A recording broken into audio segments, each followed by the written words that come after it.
kembali publik diterpa keraguan dengan apa yang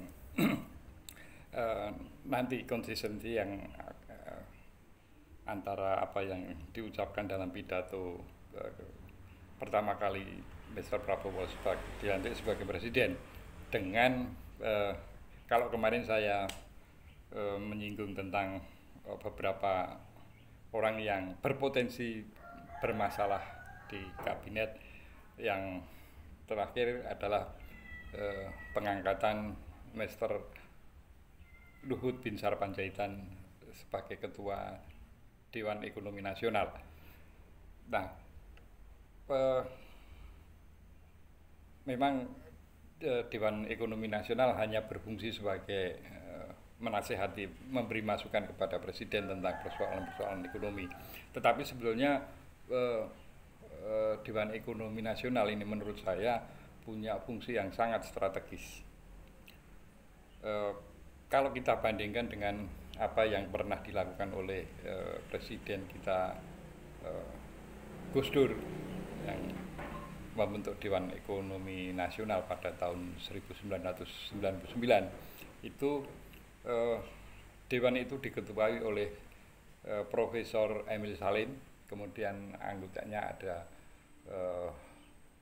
ada Profesor Budiono, kemudian ada waktu itu belum profesor tapi menjelang profesor, yaitu Anggito Abimanyu dan Sri Mulyani. Jadi memang tokoh-tokoh ini sesuai dengan kapasitas di bidang ekonomi. Bukan berarti Mr. Luhut Binsar Panjaitan itu tidak kapabel dalam urusan ekonomi, tetapi Dewan Ekonomi Nasional menurut saya itu tidak hanya sekedar memberi kontribusi pemikiran yang sifatnya teknis atau pragmatis ya, tetapi Dewan Ekonomi Nasional itu mestinya memberikan masukan yang lebih paradigmatik ya, mulai dari paradigma sampai ke persoalan yang praktis, karena bagaimanapun menurut saya persoalan ekonomi Indonesia itu tidak lepas dari kurang diterapkannya pasal 33 Undang-Undang Dasar 1945. Jadi ini rentetannya panjang sampai sekarang ya. Nah, kembali pada Komandan Dewan Ekonomi Nasional Mr. Luhut Binsar Panjaitan, di mana kita ketahui bahwa Mr. Luhut ini ya kita akui punya kemampuan teknokratik yang tinggi. Kemudian nah ini persoalannya adalah beliau ini itu juga pengusaha yang tidak kaleng-kaleng, sebagaimana thumbnail yang saya jadikan cover di video saya ini. Di situ menurut saya bisnis yang dilakukan oleh Mr. Luhut itu salah satu yang harus dikaji dalam Dewan Ekonomi Nasional. Karena apa? Yaitu terkait dengan pasal 33.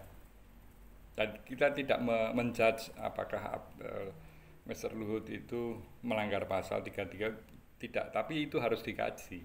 Karena bagaimanapun sesuai dengan pasal 33 bahwa bumi, air, dan kekayaan yang terkandung di dalamnya dikuasai negara dan digunakan sebesar-besarnya untuk kemakmuran rakyat. Nah, kalau Dewan Ekonomi Nasional itu hanya memberi kontribusi yang sifatnya teknis, pragmatis, misalnya mengundang investor asing masuk dan sebagainya, mestinya kalau berpikir paradigmatik itu investor masuk ke Indonesia itu harus di sektor apa dan bagaimana, itu yang tentunya lebih fundamental untuk dilakukan di era Mr. Prabowo.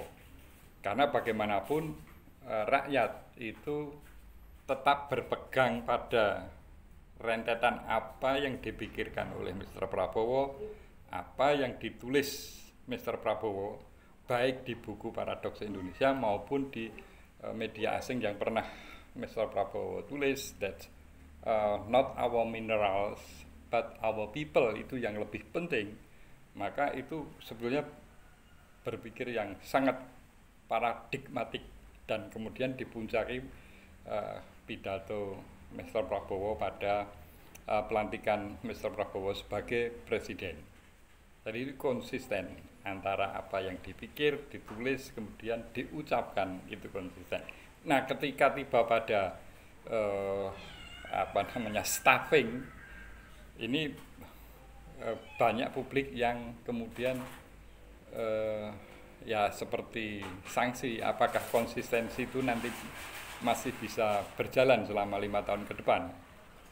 Saya termasuk yang ya sedikit ragu, tetapi saya menyisakan ruang bahwa itu bagian dari strategi Mr. Prabowo agar ini lebih ke harapan nanti pada semester kedua itu Mr. Prabowo sudah bisa running well gitu ya.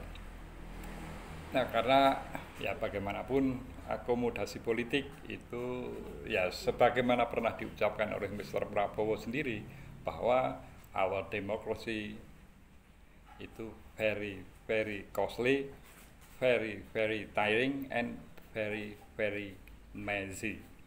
Nah, mungkin semester awal ini Mr. Prabowo untuk mengurai very very messy itu ya. Ya mudah-mudahan, meskipun ragu, sekali lagi saya masih menyisakan ruang untuk Mr. Prabowo melakukan strategi itu di awal. Salam konstitusi.